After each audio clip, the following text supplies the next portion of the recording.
Okay, here we go. And let's get started talking about OneSearch. So what you are seeing here is the John Pfau Library homepage on the web. There are multiple ways you can get to OneSearch. For example, it has links in my Coyote. OneSearch is the broadest, most inclusive search of the library's resources that you can do in one shot. Why, though, would you want to use something like this instead of, say, Google? Well, I can think of two very good reasons. For one thing, if you are out searching in Google, particularly if you are away from campus, you may quite often be challenged to pay for things that you would otherwise have access to through the CSUSB library. OneSearch makes your access to those things seamless. We also make it very easy for you to request things that we don't have, and there is no charge for that service for CSUSB folks. Also, we have many filters that help you to sharpen up your search. So for me, those are all good reasons to prefer OneSearch. All right, so let's get started. As it mentions here, OneSearch covers books, articles, streaming videos, streaming audio, all sorts of things. But I'm just going to go ahead and do a keyword search on a topic that I am researching, and let's see what we get. All right, so matches for my keyword. I have, let's see, a couple of books here at the top of my results, although this one is labeled as an article. You can see that these are always labeled. So I might want to start looking at some of these filters to maybe sort out some of my types of material. But since we're here, let's talk a little bit about what we're seeing. So this item is labeled as a book. Here's the title, and it's telling me that it's available online.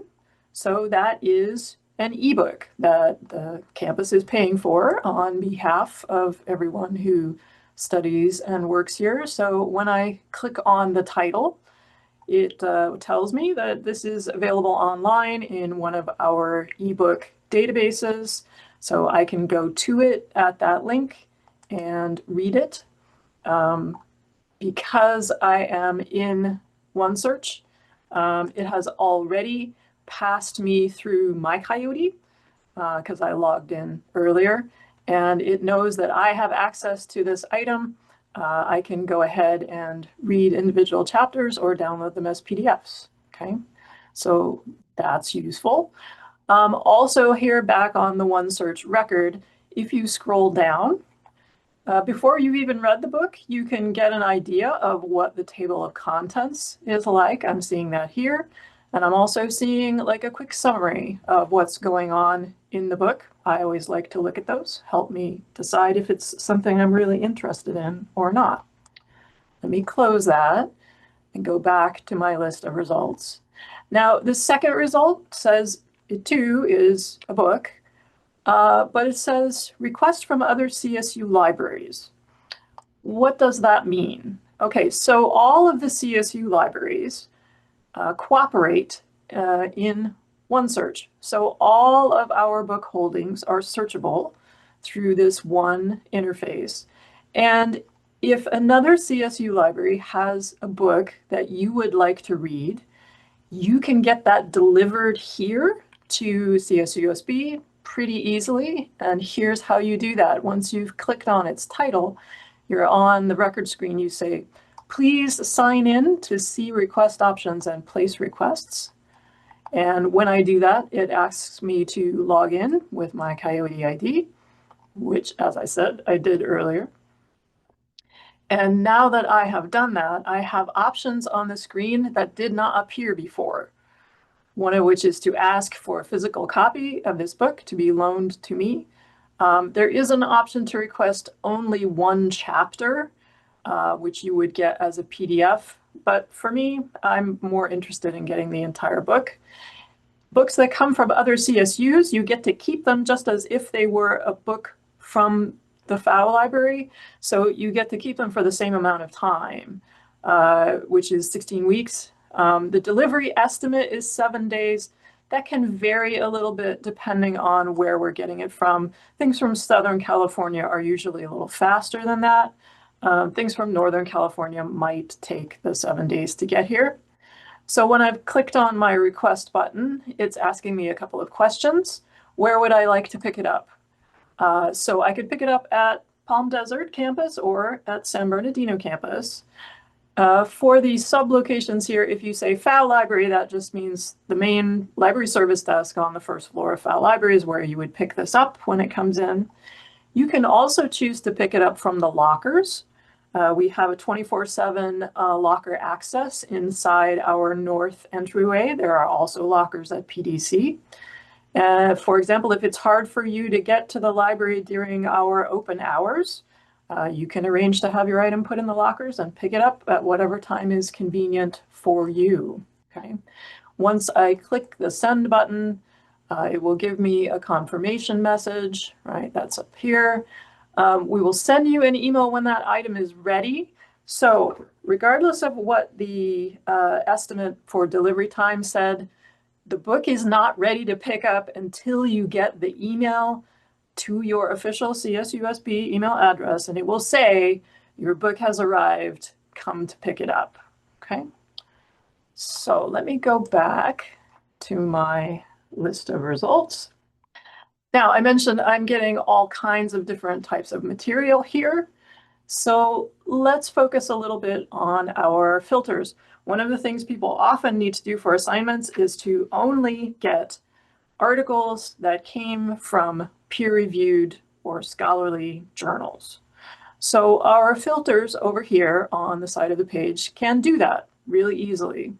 So from my list of 10,000 or so here, let's say I only want to choose things that are articles that came from peer-reviewed journals. Maybe I want to put a date limit on it. So if only things that were published between 2010 and the 2026, the most recent items, okay? There are other filters there, but I'm not going to worry about those right now. Let me go ahead and apply those.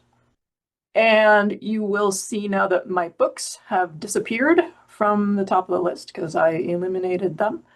Everything that I have here is an article that is immediately available to me online, okay? So let me take a look at this first one. I can already see that I do have the PDF. I have the full text available online. But there's a couple of other things on this record screen that might be useful to you to know about. Over here on the side, I have suggestions for related reading. So articles that are hopefully on similar topics to this one. This is just like that thing in Amazon where it says, hey, people who looked at this thing also looked at these things. Well, people who clicked on this article also clicked on these articles. So if you are looking for a way to expand your research and get additional material, these could also be things that you might want to investigate. And again, as we saw with the books, if you scroll down on the record, you will always get a summary of what's going on in the article, help you decide if it's really useful to you or not.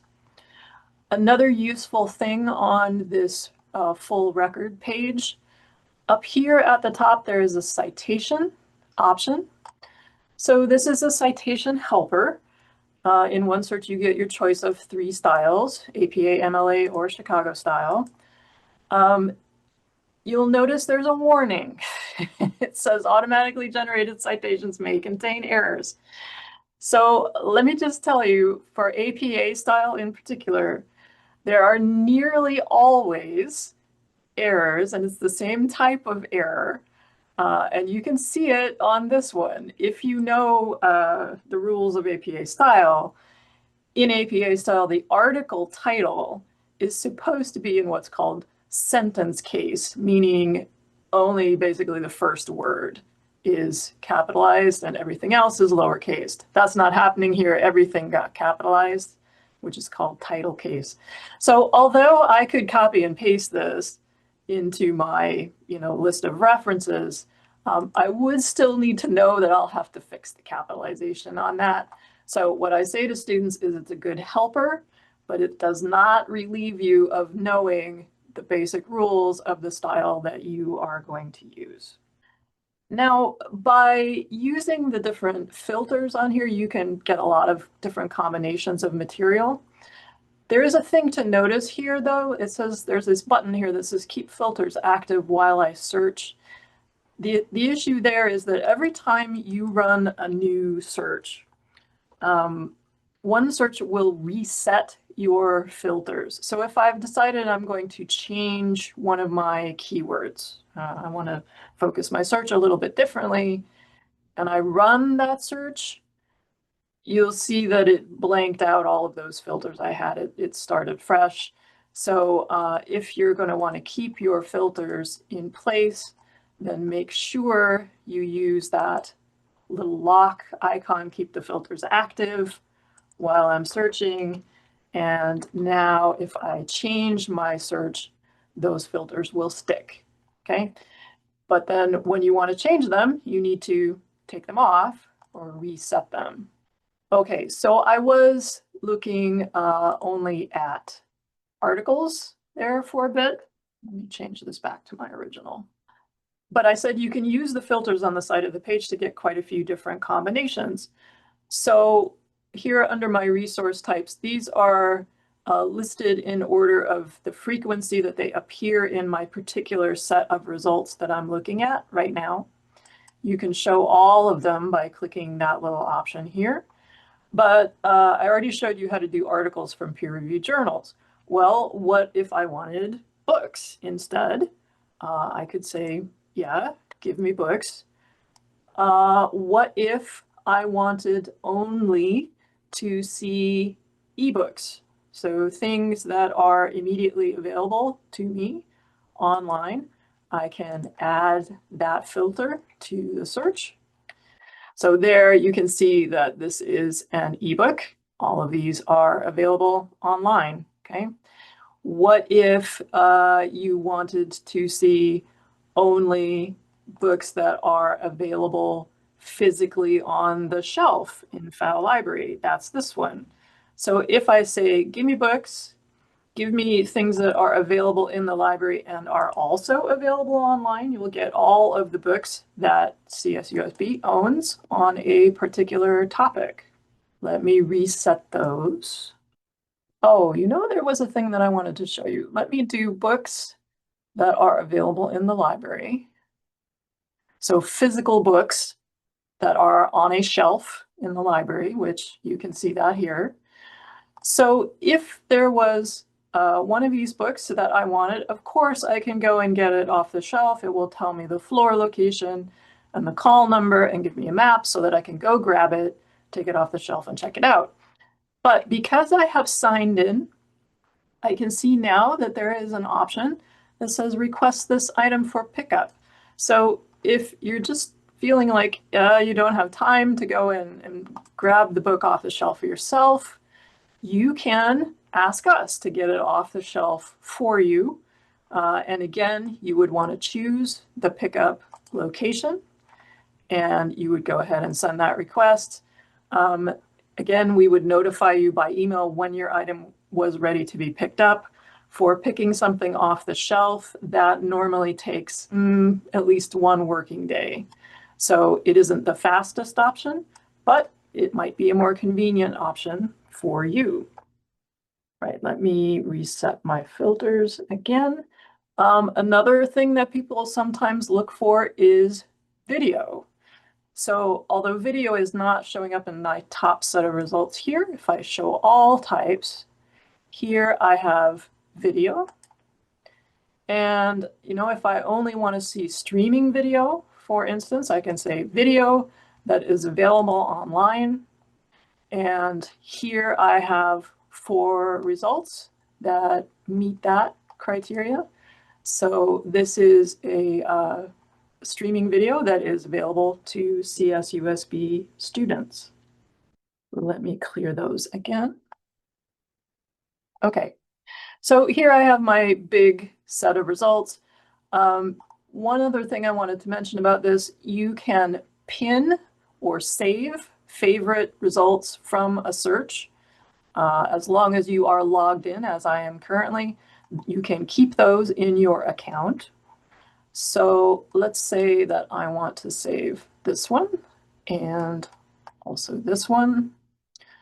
I'll note that when you are looking at the full record, the pin appears here. Okay, so I have just pinned a couple of items there. Now, where did they go? So up here at the very top menu, there's my little pin icon, my little thumbtack. So I can go to my favorites from there.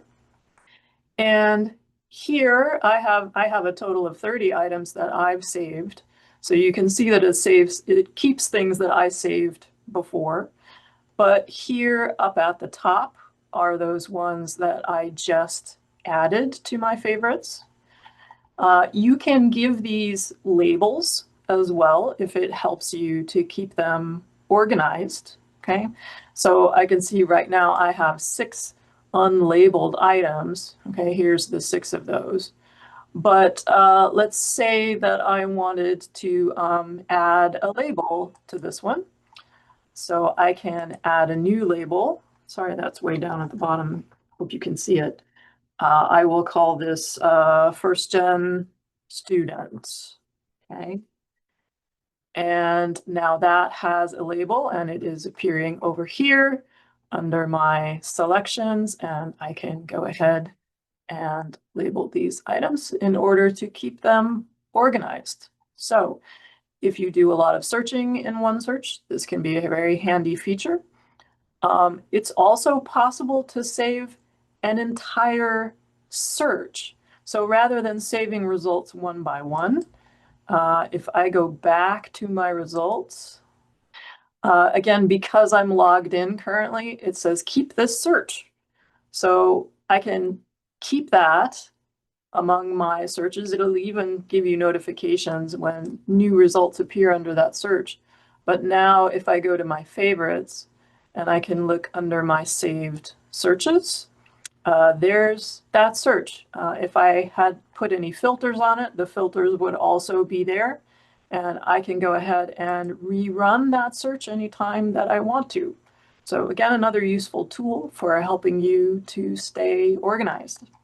One final thing here, let me show you in your account. So this is the same thing that's labeled My Library Account on the library's main webpage. It has a shortcut there.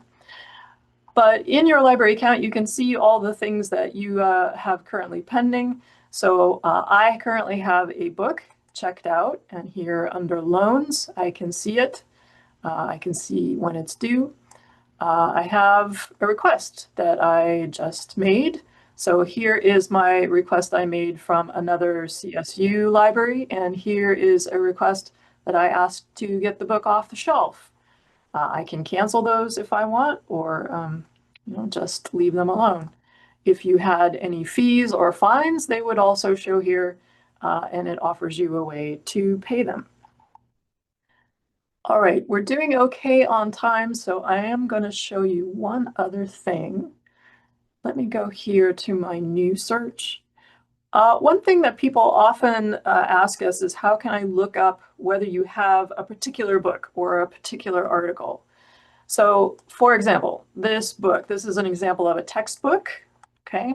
So let's say this is the textbook for my class. How would I figure out if the library has a copy of this or does not? So my recommendation in that case, copy paste the title of the book and also do like one of the author's last names.